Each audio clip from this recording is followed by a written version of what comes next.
بسم اللہ الرحمن الرحیم۔ سورہ ابراہیم کے فضائل۔ سورہ ابراہیم قرآن مجید کی 14ویں سورت ہے اور یہ قرآن مجید کے 13ویں پارے میں ہے۔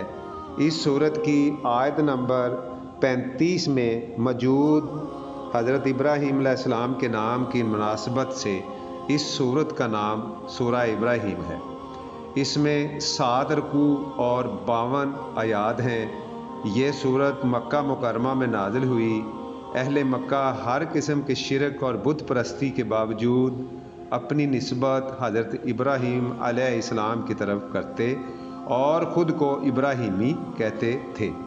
اس سورت میں حضرت ابراہیم علیہ السلام کے افکار اور اعمال کو اجاگر کر کے ان کے عقائد کے ضمن میں اسلامی عقائد کی وضاحت کی گئی ہے۔ اس صورت میں حضرت ابراہیم علیہ السلام کے متعدد دعائیں اور ان کی قبولیت کے بعد اللہ تعالیٰ کا شکر ادا کرنے کا تذکرہ ہے۔ سورہ ابراہیم کے آغاز میں قرآن مجید کی عظمت و شان بیان کرتے ہوئے ارشاد فرمایا گیا ہے کہ یہ کتاب کسی انسان کی کوشش کا نتیجہ نہیں بلکہ اللہ تعالیٰ کی طرف سے نازل کرتا ہے، جس کا مقصد انسانوں کو کفر و شرک کی تاریکیوں سے نکال کر توحید و رسالت کے نور اور روشنی کی طرف لانا ہے۔ اس صورت میں اللہ تعالیٰ نے یہ وضاحت فرمائی ہے کہ اللہ تعالیٰ نے جس قوم کی طرف نبی مبعوث فرمایا وہ نبی اس قوم کی زبان ہی میں اللہ تعالیٰ کے احکام کی وضاحت فرماتا تھا۔ اس صورت میں سابقہ امتوں کے عروج و زوال کے حوال و واقعات بیان کیے گئے ہیں جن میں اللہ تعالیٰ کی قدرت کی نشانیاں ہیں۔ اس زمن میں حضرت موسیٰ علیہ السلام اور حضرت نوح علیہ السلام کی اقوام اور قوم عاد و ثمود کا تذکرہ کیا گیا ہے۔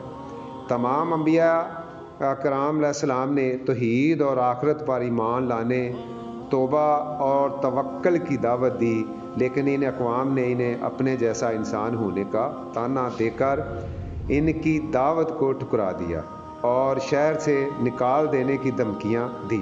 اس صورت میں انبیاء کرام علیہ السلام کی دعوت نہ ماننے والوں پر جہنم کی آگ، خصوصاً ترجمہ گھلتا ہوا پانی پلانے کی وعید سنائی گئی ہے، جو ان کے حلق سے مشکل سے گزرے گا اور موت کی تکلیف طاری ہونے کے باوجود وہ مر نہ پائیں گے۔ سورہ ابراہیم میں مشرکین کے اعمال کے حوالے سے ارشاد فرمایا گیا ہے کہ اللہ تعالیٰ اور آخرت پر ایمان نہ ہونے اور رسول اللہ صلی اللہ علیہ وسلم کی اطاعت نہ کرنے کی وجہ سے ان کے اعمال برباد ہو جائیں گے، اور ان کی مثال اس راکھ کی طرح ہے جسے تیز آندھی اڑا لے جائے۔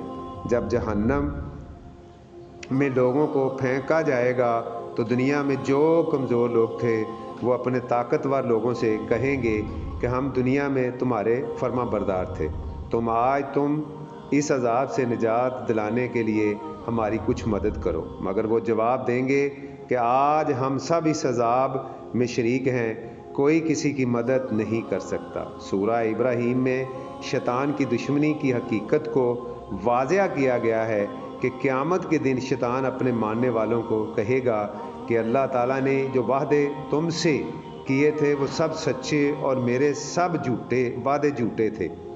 میں نے تو تمہیں بہلانے پھسلانے کی دعوت دی اور تم نے فوراً قبول کر لی، لہٰذا اب مجھے ملامت نہ کرو، خود اپنے آپ کو ملامت کرو۔ نہ تم میری فریاد رسی کر سکتے ہو اور نہ میں تمہاری فریاد رسی کر سکتا ہوں، میں تم سے بری ذمہ ہوں۔ سورہ ابراہیم میں ایمان اور کفر کو 2 مثالوں سے واضح کیا گیا ہے کہ کلمہ طیبہ یعنی توحید و رسالت کے اقرار کی مثال اچھے درخت کی سی ہے جو ہر وقت پھل دیتا ہے، پھولتا ہے، اور کلمہ خبیثہ یعنی حق کے انکار کی مثال بیکار جڑی بوٹیوں کی سی ہے جو توحید و رسالت کی گواہی کے مبارک درخت کے ارد گرد کلمہ حق کے منکرین کو زائد جڑی بوٹیوں کی طرح اکھاڑ پھینکا جائے گا۔ سورہ ابراہیم میں اہل ایمان کو قول کے ساتھ ثابت قدم رہنے کا تذکرہ کیا گیا ہے۔ قول ثابت سے مراد کلمہ طیبہ ہے، جیسے ارشاد فرمایا گیا کہ مسلمانوں سے جب قبر میں سوال ہوگا تو وہ گواہی دے گا کہ اللہ کے سوا کوئی معبود نہیں اور محمد رسول اللہ صلی اللہ علیہ وسلم اللہ کے رسول ہیں۔ اللہ تعالیٰ کے ارشاد ترجمہ اور کا یہی مطلب ہے۔ صحیح بخاری۔ ایمان باللہ کے ضمن میں اللہ تعالیٰ کی قدرت کے دلائل بیان کیے گئے ہیں۔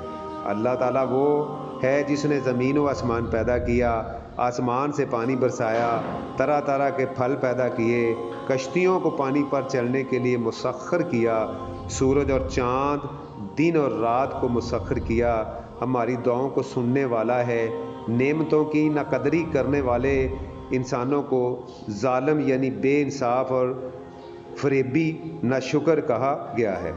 سورہ ابراہیم میں حضرت ابراہیم علیہ السلام کی اس جامع دعا کا تذکرہ ہے جسے ہر مسلمان اپنی تمام نمازوں میں مانگتا ہے۔ حضرت ابراہیم علیہ السلام کی یہ دعا بھی سورۃ ابراہیم میں ذکر کی گئی ہے۔